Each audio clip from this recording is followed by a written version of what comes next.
Barabanki rally से पहले death warrant, Chandrashekhar Azad को रोकने के लिए रची जा रही है बड़ी साजिश। पुलिस के भरोसे नहीं रावण की सुरक्षा, अब भीम आर्मी चीफ की अपनी स्पेशल टास्क फोर्स संभालेगी मोर्चा। गोलियां चली, हमले हुए, फिर भी चुप्पी क्यों? क्या किसी बड़े हादसे का इंतजार कर रहा है प्रशासन? चंद्रशेखर आजाद की सुरक्षा को लेकर एक बार फिर सवाल उठने लगे हैं, क्योंकि लगातार मिल रही धमकियों के बावजूद प्रशासन की तरफ से उनकी सुरक्षा को लेकर कोई ठोस कदम नजर नहीं आ रहा। और अब जब 15 मार्च को बाराबंकी में उनकी रैली होने वाली है, तो इसको लेकर माहौल और ज्यादा गर्म हो गया है। दरअसल पिछले कुछ समय से अलग अलग संगठनों और व्यक्तियों की तरफ से चंद्रशेखर आजाद को लेकर बयानबाजी और धमकियां सामने आ रही है। कभी हिंदू रक्षा दल के नाम से बयान आता है, कभी करनी सेना के कुछ नेता खुलकर विरोध की बात करते हैं, तो कभी सोशल मीडिया पर कुछ लोग बेहद विवादित भाषा का इस्तेमाल करते हुए दिखाई देते हैं। ऐसे माहौल में सबसे बड़ा सवाल ये उठ रहा है कि क्या प्रशासन इन धमकियों को गंभीरता से ले रहा है या नहीं। इसी बीच ये खबर भी सामने आई है कि भीम आर्मी चीफ ने अपने नेता की सुरक्षा को लेकर खुद तैयारियां शुरू कर दी है। बताया जा रहा है कि रैली के दौरान भीम आर्मी चीफ के कार्यकर्ता एक विशेष टास्क फोर्स की तरह काम करेंगे। इसमें अलग अलग लोगों को अलग अलग जिम्मेदारियां दी जाएंगी। कोई भीड़ को संभालेगा, कोई मंच के आसपास सुरक्षा व्यवस्था पर नजर रखेगा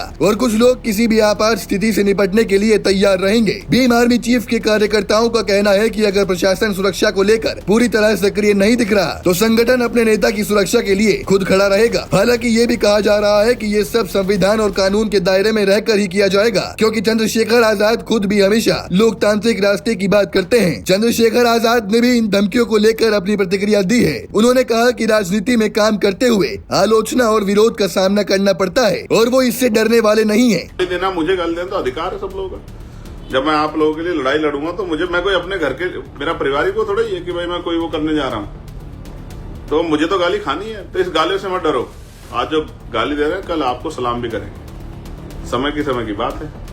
ये जानबूझ के आपका ध्यान, जैसे आपको कोई सफर तय करना, मुझे यहाँ से लखनऊ जाना है, बीच में अगर कोई इधर इस तरह का कोई हो जाए गतिविधि, तो हम लोग उधर देखने लगे तो हमारा तो समय खराब होगा ना भाई। ये सोचा समझा प्लान है। और मैं फिर कह रहा हूं, सरकार पोषित लोग हैं ये लोग, ये संगठन सरकार पोषित है। आप जानते हो, आप इतिहास उठा के देख लो। इनसे इन विचारों कुछ नहीं कहना है। बेरोजगार लोग हैं, इन पे ध्यान नहीं देना, अपने काम पे ध्यान देना। हम लोग लोकतांत्रिक व्यवस्था में दल बना के काम कर रहे हैं और हम ये जानते हैं political power is the master की। राजनीतिक सत्ता वो चाबी है जो आपकी सारी समस्या हल कर देगी।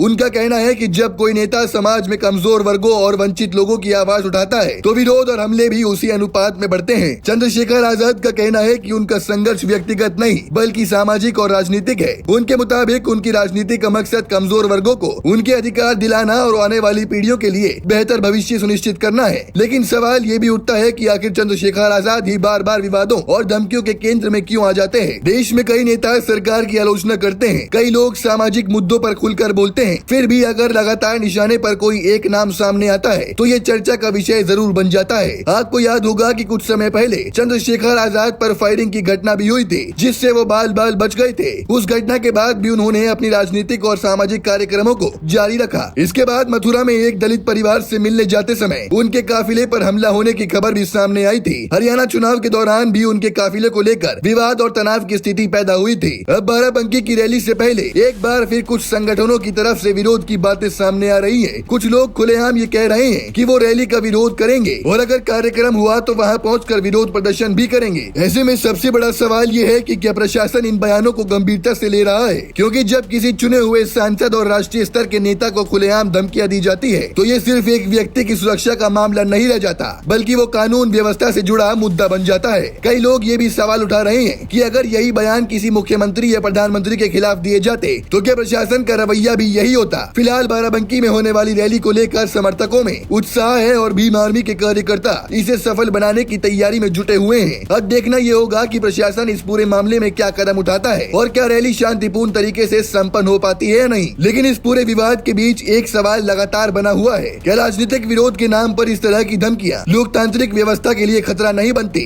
और क्या ऐसे मामलों में प्रशासन को पहले से ज्यादा सतर्क होकर कदम नहीं उठाने चाहिए। अब इस पूरे मुद्दे पर आपकी क्या राय है? क्या आपको लगता है कि प्रशासन को इस मामले में ज्यादा सख्त रुख अपनाना चाहिए? अपनी राय हमें कमेंट सेक्शन में जरूर बताइएगा।